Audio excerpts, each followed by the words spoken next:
Hey guys, in this video, we're going to take a look at how you can pin or unpin games in My Games library on the Samsung Galaxy S22 series. First, let's go back to the home screen by tapping on the home button at the bottom of the screen. Then from here, swipe up to go into the app screen. And in here, open up the game launcher. Next, you want to tap on My Games and then touch and hold on the game that you want to pin. So for example, this Street Fighter game, once you touch and hold on it, it will show a pop-up menu. From here, tap on the pin on the top to pin the game.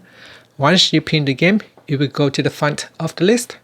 So Foot Ninja, I can pin it, and once you pin it, it will go to the front of the list.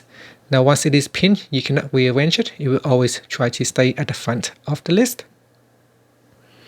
You can unpin it by simply touch and hold on that game and then tap on the blue pin icon to unpin it.